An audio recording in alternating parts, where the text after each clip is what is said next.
This week, I'm super stoked. I get to spend some time with a good friend of mine, one of my co-hosts, Collision Cocktail Hour, Matt DiFrancesco. He is the owner and financial technician at HighLift Financial. Today, we're going to catch up on a lot of the great financial tips, suggestions, and ways you can help yourself if you're a shop owner, either looking to hand down your business to your family or exit or make some financial improvements that makes your business more worthwhile. So make sure you stay tuned. This is going to be a great episode.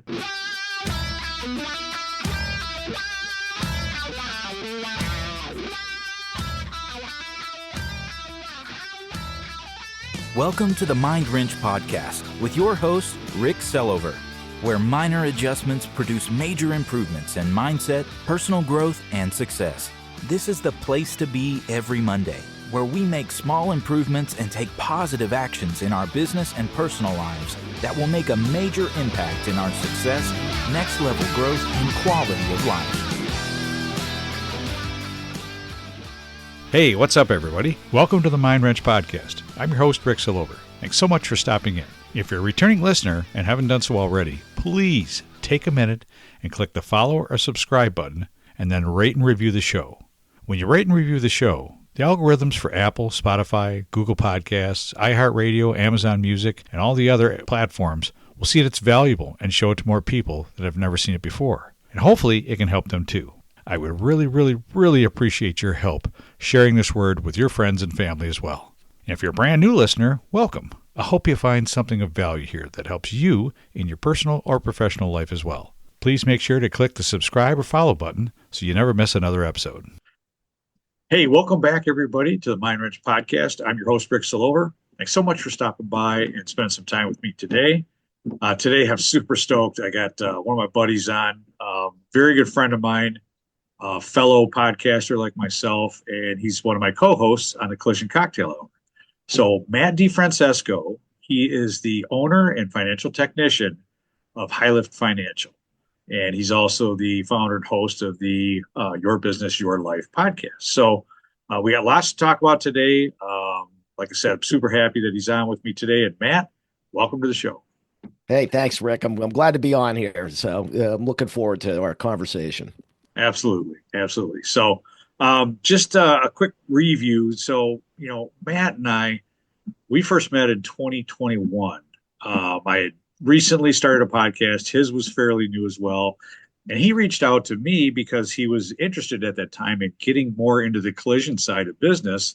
And my name popped up a couple times for him. It was basically, I was dealing with just family businesses in general, all kinds of different family businesses. I always I'll give you the high level story. It's when I first got into financial services, I didn't have access to any money. I didn't have any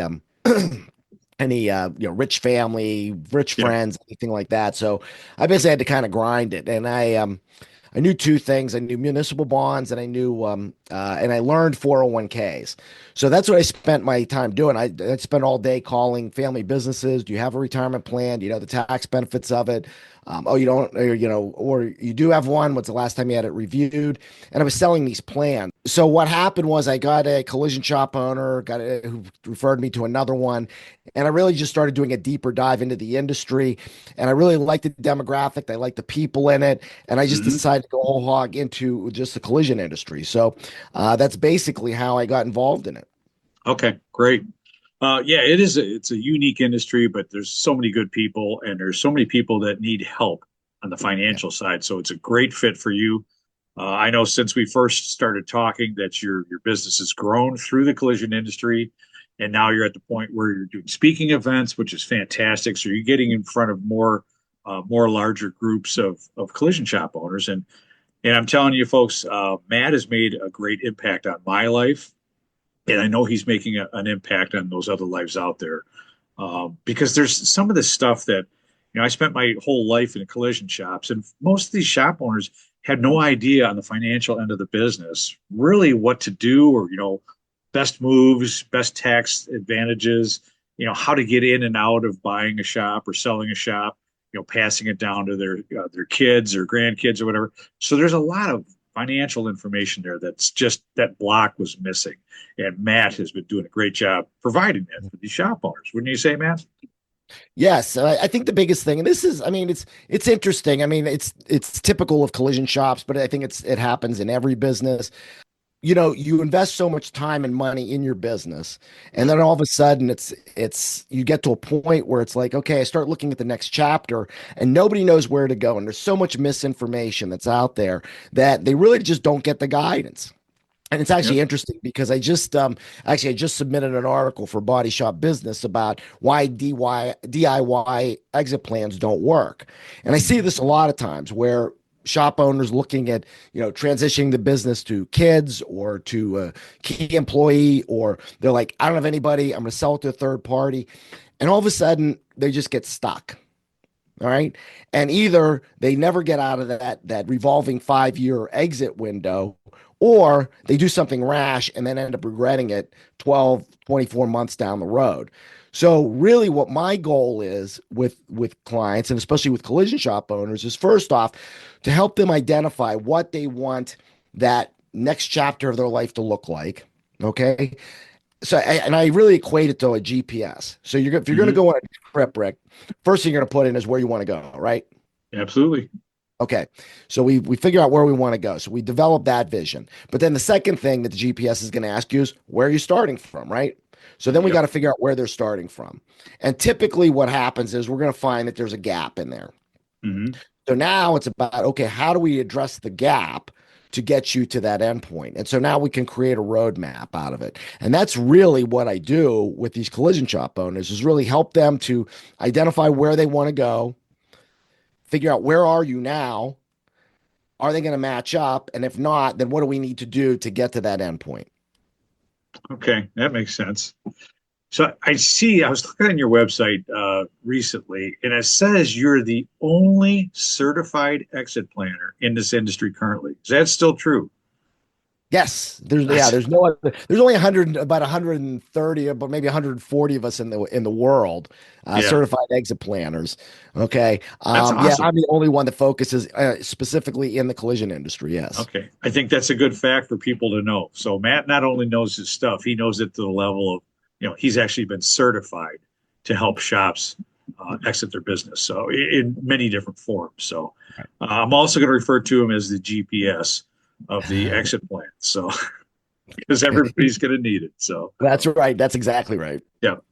So let me ask you, so we're talking about generational wealth and exiting and things like that. So what exactly is generational wealth, and why does it seem to be not on anybody's radar within the shop level? If you're looking for a competitive edge for your business or a more effective jumpstart to your personal development in 2024, I'll make your first step super simple. It is a fact that an incredible number of the most successful business owners, nearly half of the Fortune 500 companies, top-earning professional athletes, entertainers, and industry leaders like Microsoft's Bill Gates, former President Bill Clinton, Oprah Winfrey, Richard Branson, Amazon's Jeff Bezos, and Salesforce Mark Benioff all have one thing in common.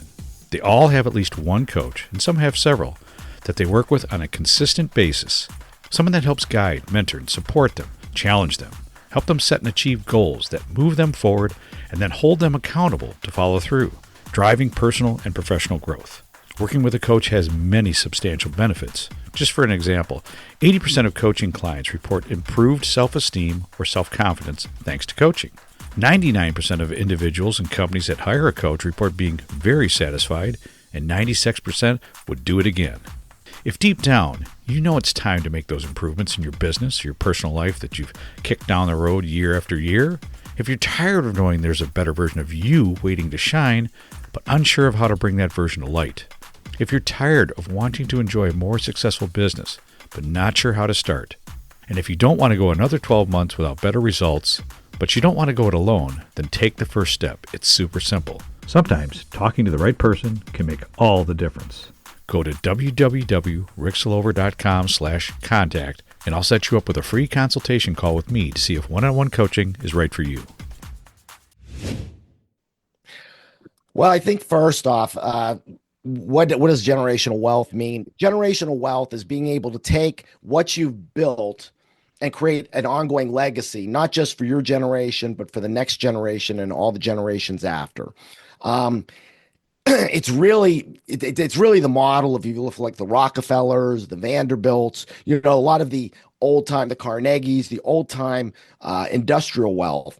Hmm. What they were able to do was create basically just a vehicle that is carried on through multiple generations, not only to benefit their families, but to benefit societies itself.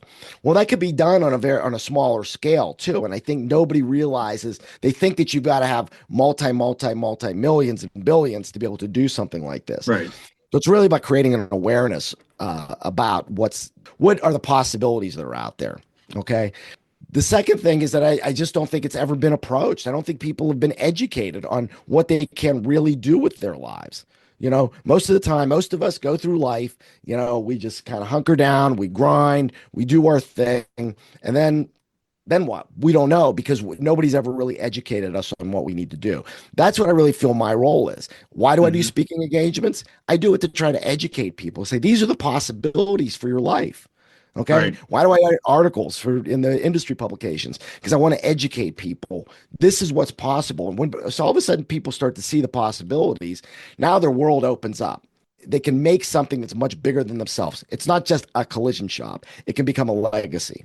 Right. It becomes a mindset shift at that point too, right? Because I think I've heard you say before, this is one of your taglines, is, we seem to spend, as a shop owner, we'll spend a large portion of our life underneath with the hood up, right? We'll come out from underneath the hood and go, God, I'm in my 60s. What the hell am I supposed to do now, right? How do I get out of this? What's my next step? Yeah, exactly. And it's because they just don't know. And so that's what my role is really to help them to define that. Just to use another analogy, I always say, to execute these things is actually, it's like putting a puzzle together. Right. And you just take the pieces and put them. And I know how to put the pieces together, but I can't help you to put the pieces on until we create the picture on the box. Because you ever try to put a puzzle together without seeing what the end product's supposed to look like? No, you can't. You can't, right? You can't. And so that's what my role is to help to create that picture, help you, the shop owner, to develop that picture. Then we can start putting the pieces of the puzzle together. Right. But I think it does take a certain quality among shop owners. Is the first thing is you got to be coachable. Yes. You got to be willing to say, all right, you know what? I'm going to trust that this guy's going to lead me in the right direction, and you're going to follow the steps that I tell you to do. I've had too many times where clients have said, you keep talking about these stay bonuses, or you keep talking about business continuity. All I need is a consultant to come in and fix everything. Well, you know what? Building value in your business is more than just getting your operations right. I know a lot of really good operators that are still a mess, and they don't have the valuation that they need because they haven't put any other non-financial aspects and the financial aspects into place. So that's really my role, was really more as a coach through all of this, helping you, leading you through the process, executing what I can from my skill set, and then bringing in the outside professionals that can help you to accomplish your goals. So this becomes a team effort. It really needs to be that. And all of you guys on our Collision Cocktail Hour group are part of that team. And I've got many, many others that can help us to execute. Give you a great example, Rick. I just had just did an intro call on Tuesday with a dad owns the business, sons are in it, he wants to transition it, and we're talking about certain things, and he was talking about, I'm just going to hold the note. And I'm like, oh, is that your plan? And he said, well, that's the only plan I thought. And I'm like, well, there's other ways to skin the cat. I mean, we could restructure as a C corp. Now you're doing stock purchases instead of asset purchases. But now you're paying capital gains instead of ordinary income. Oh, and you know what? Guess what? You can, because they're your kids, you can utilize gift strategies. You can almost eliminate any tax liability that could occur because of using gift and estates and estate planning and trusts. Right. And he said to me, he goes, why hasn't anybody told me this? And I said, because they don't know. Because he hadn't talked to you yet. That's why. Right. That's right. Yeah. So that's really what it comes down to. I think they got to be educated. But then the second thing is, are you willing to listen to what I teach you and follow the steps? Right. That's probably, it seems like that would be the biggest or the most difficult part of the job for what you do is, number one, casting the vision to where someone actually could see it and go, yes, I get that. Okay, how do I start to go in that direction, right? Because I think a lot of times I've talked with thousands of collision shop owners and technicians and managers and stuff, and they can be pretty hard-headed sometimes. They can be very egotistical, right? This is my baby. I built this thing from the ground up, and I know what's best for my company. And sometimes getting past that, right, is, listen, I'm not challenging you. I'm not telling you you're not smart enough. I'm just saying you haven't looked at it through this set of lenses yet. Right. And if you get somebody to look through it through that set of lenses in a non-threatening way, then they go, oh, I really never thought of it that way, right? Yeah, that's exactly right. And I think, somebody was asking me about why collision shop owners, and I talked a little bit about the demographic, but I think one of the biggest things is, and I told a little bit of my story, but I've had to grind to build my business. All right. Yep. And I find most collision shop owners, that's what they are. They're guys who love cars, started working in the industry, worked themselves up, either started a shop or bought a shop that they worked for, or took over dad's shop, but they kind of grinded it out. And I can relate to that. I also can relate to thinking that I was it's up to me, that I don't need anybody's help. And I've come over the years to realize that I have shortcomings. Okay, I was just I was talking to a woman I'm doing some work with, and she's really good at developing SOPs, and I'm like, that's where I suck.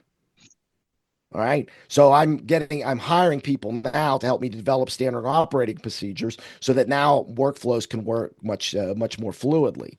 But right. That's where it takes some humility to do that.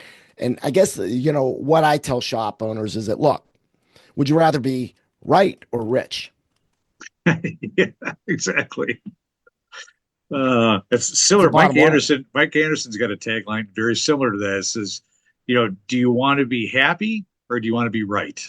Because there's a difference, yes. Right? There is difference. There's a big difference. Yeah. And he's referring to talking with insurance companies and things like that. So you can argue all you want, and it get to the point where you feel, well, I'm right on this, but is that really going to get you where you want to go?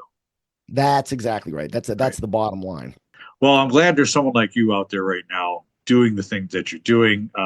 I've seen a lot of adoption, I'd say, in our collision industry, of people wanting to get more educated, wanting to learn these things that, maybe we didn't learn for 30 years, but we see the world around us changing. We see the collision world around us changing massively, right? You've got some heavy duty, top-notch groups out there, buying up shops that have everything figured out. They know their financials. They know their operations. They have SOPs already built. Right. So I think there's a nice higher level that your average mom and pop shop can get to if they really want to, but they have to enlist the right people, right? They have to reach out to the right type of coaches, the right type of resources, like you or Laura Gay with the way she works with people on selling their or buying their shops. Yeah, it's a shift I feel we're like in the midst of right now, Matt. And like I said, I feel fortunate. I know enough people in this business now that know how to help others get there. Right. Because just from my background, dealing with the smallest to the biggest of shops for a lot of years, I always felt for the smaller business guy, right? I always felt for the guys that's struggling. He's got one of his kids working for him. He's got one other guy. He's constantly battling with the kid. It's like, but they want to get to that next level, but they just don't know how. And I hate to see them all sell out and just get out of the business because they've given up on the battle. But I think, with the money I see being made in collision centers these days, the prices on labor keeps going up. The items that we were missing for decades or that we're now charging for drives the revenue up, and it's becoming a better business. It really is. So I completely agree. Yeah. Yeah. I like to see where people like you, people like me, people like Mickey and the other people on our team can get involved and help these shops. You don't have to do this alone. And I think that's the message I like to try to get out there. You don't have to do all these things alone. It's No. not like it was a couple decades ago, and every man for himself. Now there's a little bit more community, I think, to this industry than there's ever been. Right. And you know what? It's interesting. Again, being in financial services, I use this analogy a lot Yeah. because people ask me like, what's a great stock to buy or what's a great investment? And, there's lots of real estate's good. There's stocks. You could buy Nvidia and, a lot of people made a killing on that. But the Yeah. best investment you can make is in yourself. And I Yes. find that the shop owners that are investing in themselves, that they're being part of, Mike Anderson's 20 groups, or Mhm. they're investing it with a Mickey Woods in marketing, or, investing with you and working in mindset, those type of things, or investing in me to help them to put the financial pieces of the puzzle together to get them the end result that they want. Those are the ones that always progress. And that's what I think I really like about our collision cocktail hour is we've got shop owners on there that want to learn. Yeah. And yeah, there's probably what I would say about a quarter of them, they participate in the conversation, but probably 2/3 of them sit there and just listen. But Yeah. that you're getting something out of it because they're there month after month after month. Oh yeah. I think that's a great testament to the people in this business, to a certain percentage of them. Yeah. And it's interesting because I had a guy that came to me one time, and he sat in on one of the collision cocktail hours, and afterwards I was talking with him, and he said, I was on your collision cocktail hour, but I had to bug out of there because all those people have time to work on their business, and I don't have that. And I said, that's your problem. Yeah. You're not making it. You're not making it your time.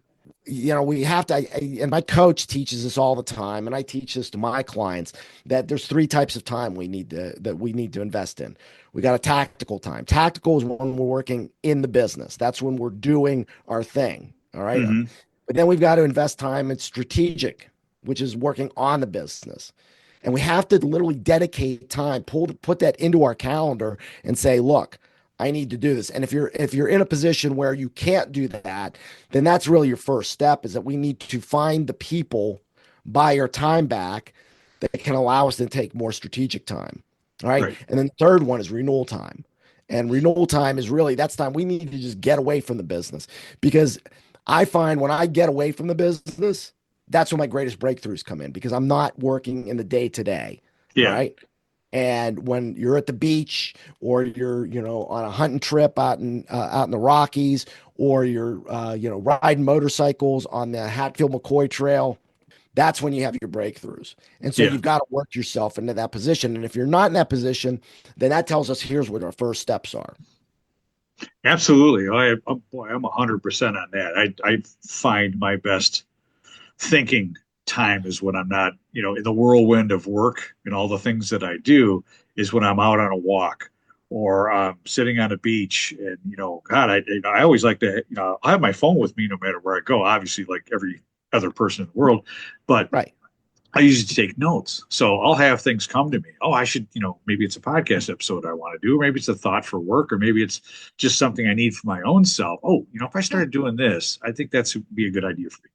I'll keep those notes, because that's the only time you have clarity. And, to your point, shop owners will say, and I know there's been some I've talked to that says, I don't have time for that. Listen, I'm busy from sun up to sundown. I got barely enough time down to sit down with my wife for half an hour before I fall asleep. I get that. But you know what? If you reprioritize some things, you can make time for working on the business instead of in it, right? Because everybody has to.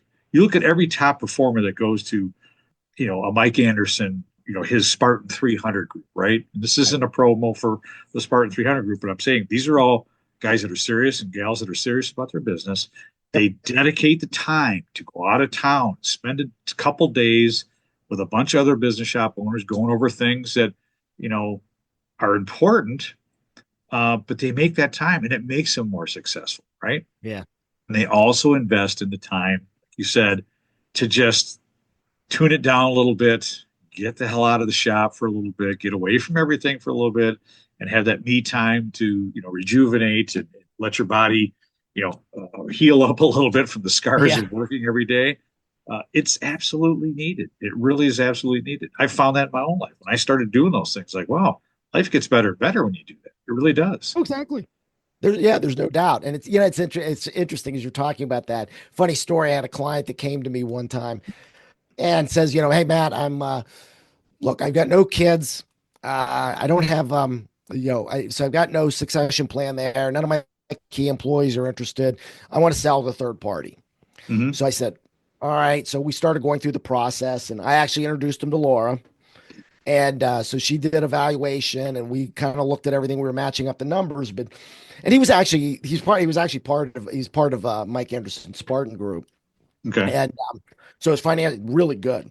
But anyway, as we were going through the process, and I started going through, okay, let's evaluate what's more important to you, a third party sale or internal, external.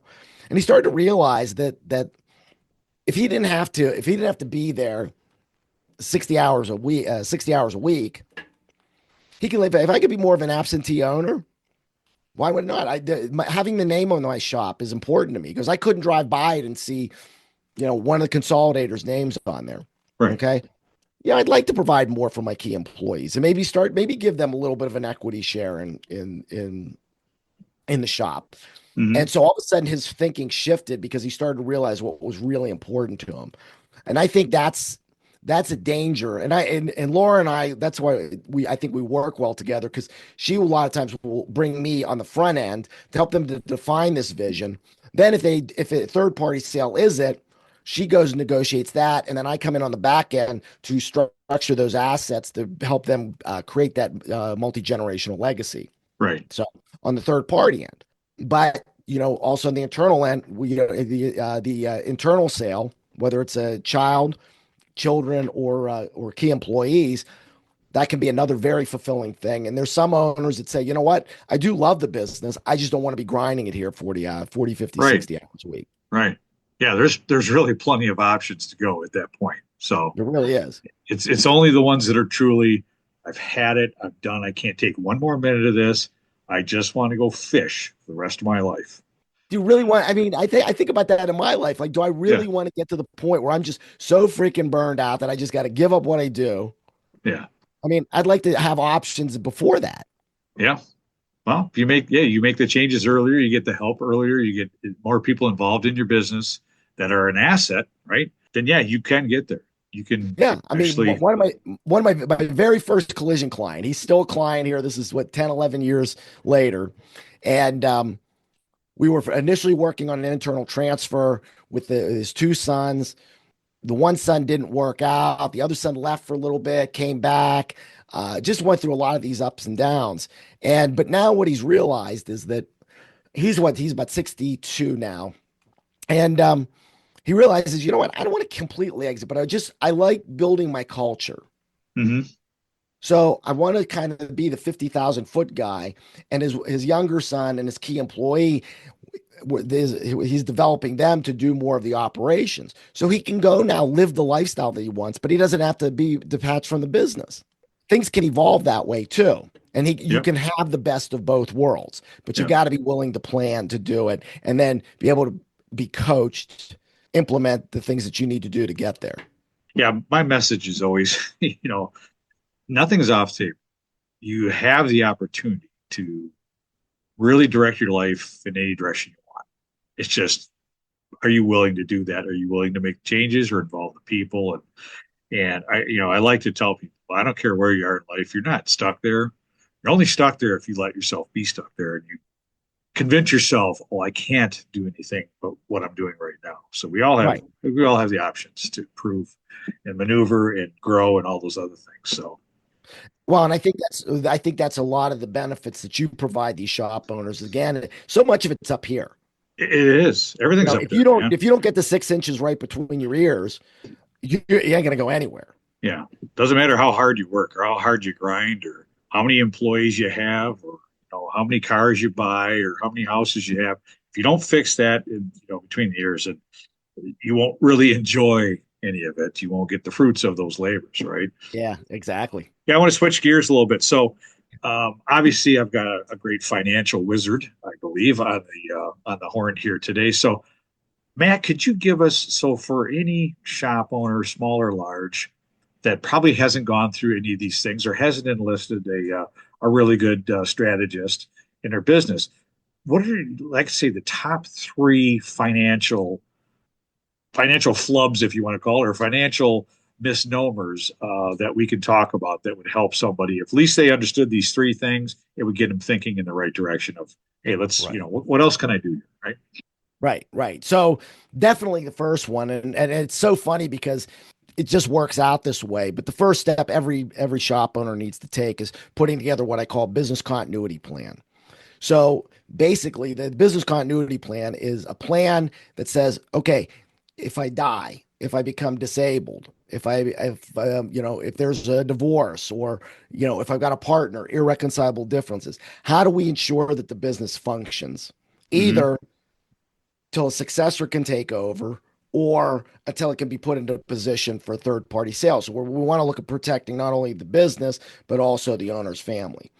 So that really entails a couple different things, two aspects that are probably vital to it. And it's so funny because I've had guys that say, you keep talking about these things. Why do you keep harping on them? I said, because they're that important.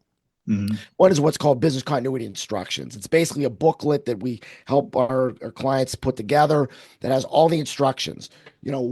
Who needs to be contacted? Who are the key advisors that need to be contacted? Top vendors, who is going to take over certain roles? Where are the passwords? Who has access to the bank accounts?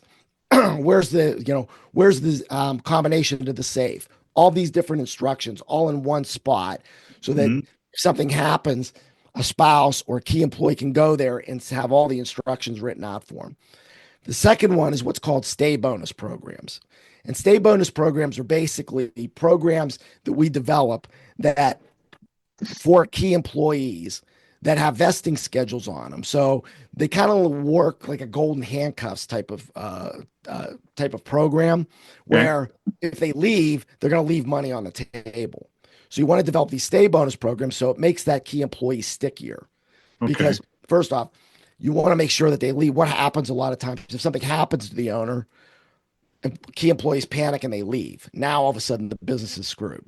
But the second thing with the stay bonus program is they've now got finance. They feel like they're bought into ownership on the business, because you typically want to tie these stay bonus programs into increases in net profit. Partial ownership, right? Right. So it's not really partial ownership, but the way they qualify for the businesses is on increases the net profit.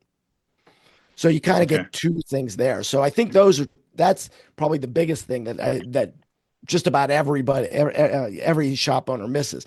Every shop owner I've talked to gives their employees bonuses, and you can't do away with the cash bonus that you give them, because a lot of them rely on that. But now you want to implement this stay bonus program that basically will, reward them for increases. So think of it kind of like a profit sharing plan. Okay. But it's under a vesting schedule, so that, if they leave within that year, they don't get any of that money. Okay. And then little bits of it are vested over each year over time. Okay. I don't think many shops I know of will do something like that. You're right. They all do bonuses. Well, almost all of them will do bonuses, but I'm sure there's a way to figure out, okay, we'll have a little bit less cash, but we'll have more in this vested bonus stay bonus program. But actually, no, because you're building on increases in gross profit. Okay, it's based on gross profit. And net profit. So think about it this way. So let's say I'll use nice round numbers. Let's say your operating profit after tax is $500,000. Okay. So what we do is we set that at a baseline. Okay. Let's say then that you grow to $600,000. So you have $100,000 growth. All right. Out of that $100,000 growth, we have the owner retain 60% of that, because he still, needs to invest in the business. Then 40% is taken as part of the stay bonus program. Okay. So let's say you have four key employees, that would give each of them $10,000. Okay. Gotcha. Okay. And then you could structure it any way you want. Some of them I do 5,000 as a cash bonus, 5,000 that goes into the stay bonus program that's under a vesting schedule. Okay. I like that. That's a really interesting concept. And it sounds like it'd be fairly painless for a shop owner to really set things up that way. It's all based on growth. Yeah. It's all based on growth. So if you're hustling and you're contributing, everybody wins. House wins, guys and win. you're winning as a shop owner because you're still growing and you're still retaining 60% of those earnings. Right.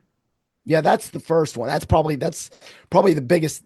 That's typically the first step I do with shop owners. The second one is putting together some type of adequate retirement plan.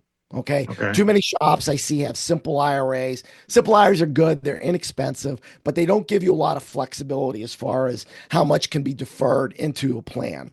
And there's great tax benefits to it. Most shop owners nobody wants to pay more than they have to, correct? Yeah. So a good, solidly designed retirement plan is the best starting point for any type of tax deferral. And I just see that shop owners miss that opportunity over and over again. Okay.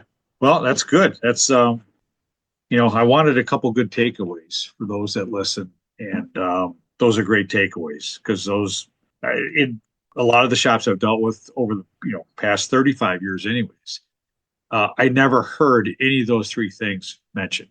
And I've had really good intimate conversations with shop owners I've known for 20 years or 25 years. And I don't think those, maybe today it's different with all the advancements we've had in the last 5 years with, the collision shops and what they've really focused on and stuff. And I'm sure some of these larger groups and the smaller MSOs they probably have things like this set up, but the average collision shop owner probably doesn't. So those are three great takeaways that someone can start thinking about right now and reach out to you and go, hey, Matt, can I get a little bit more information on this, right? Yep.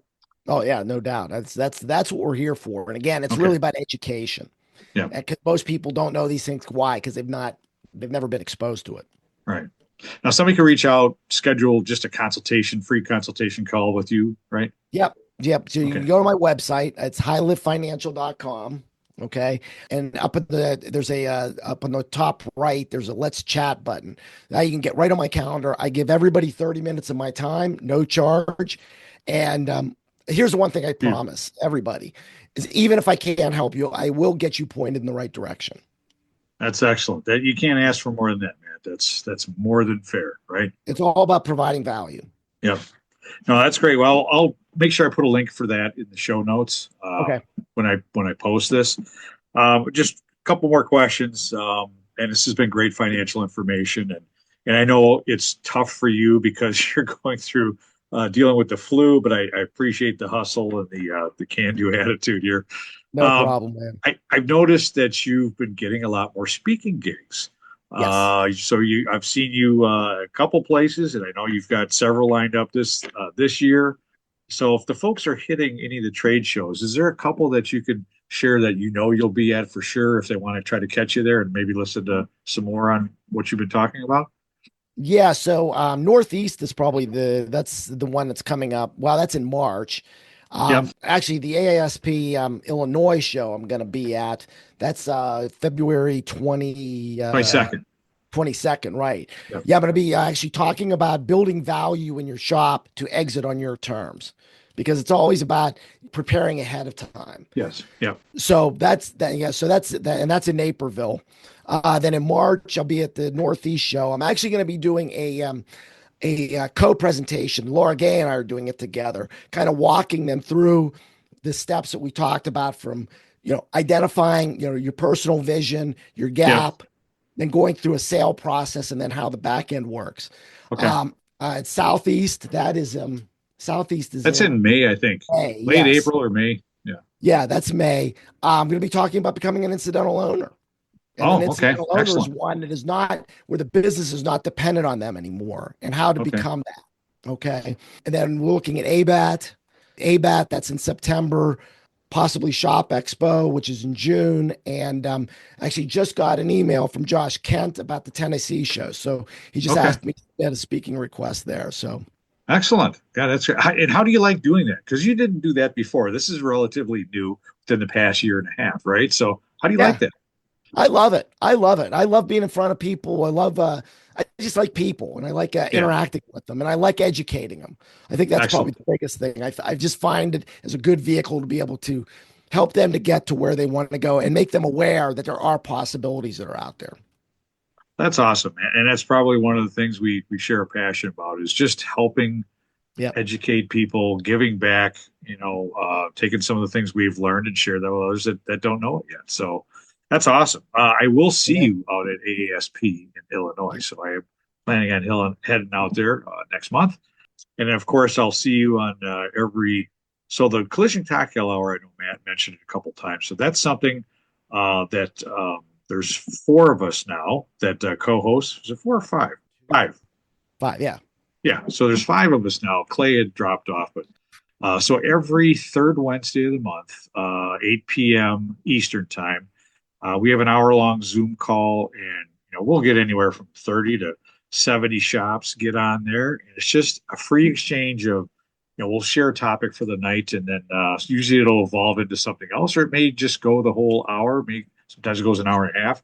But the cool thing is it's absolutely free. There's no charge. There's no commercial. There's no nothing. Okay, it's just a get together for the industry, and we have a lot of really loyal returning shop owners, very high end shop owners that love to share information and pick up information from others. So it's a great sharing opportunity for information. The only people, and if you're in this industry as a vendor, a shop owner, a manager, even a technician, a supplier, as long as you don't work for an insurance company, you're more than welcome to join us. We'd like to keep a nice, I guess, safe environment to talk about the things that are on shop owners' minds. So I invite anybody to go to collisioncocktailhour.com. There's a website for it, and we have a Facebook group for it. If you guys are interested, stop in and check it out. It's a lot of fun. Me and Matt will be on there almost every month. So, but anyways, I wanted to bring that up while we talked about it earlier. No, I think it's important. It's a really great forum. And I think, it's interesting because I know there's times when we've even said, oh, maybe with a holiday or we'll do this, we're not going to meet. And then everybody gets upset. Yeah, I know. It's still my favorite night of the month. I enjoy doing that. And it's always a good time and lots of good conversation. So, Matt, I know we've stressed your voice as far as we're going to stress it today. I want to give you a break and get you out of here. But I really appreciate everything you shared today. It's been great tips, great advice, great input from you as usual. And like I said to the folks out there, all BS aside, Matt has made a positive impact on my life. He's a great human. He's got a lot of great things to share. And I'm sure if you give him an opportunity, he'll probably make a difference for you as well. So I will leave all of his contact information in the show notes. And with that, Matt, any final words before we go? I thank you for the kind words. I do appreciate it. And I think that's one of the things that appeals to me about this industry. People like you, people like Laura, all the shop owners that are part of our Collision Cocktail Hour. There's so many good people out there that really just not only want to benefit the industry, but benefit each other. And I think that's what appeals to me about this industry. I mean, go to a collision industry conference, go to any of these shows. It's amazing how people are willing to share and help each other. And it's just an industry full of quality human beings. So, I appreciate the kind words. I feel the same for you. And let's just keep rocking it and make this industry as great as it can be. Well, I hope you enjoyed that financial wisdom Matt shared with us this week and maybe picked up on a few helpful tips on how you can start preparing your business for a successful transition, or maybe just making your shop a more financially stable business that'll pay you great dividends down the road. If you want more information on the subject, be sure to connect with Matt at HighLift Financial and definitely check out Matt's podcast, Your Business, Your Life. I'll leave all the links in the show notes. Thanks again for tuning in. I really appreciate your support, and I hope you have a great week. I can always be reached at www.ricksillover.com, where you can find all my social media links, podcast episodes, blog posts, and much more.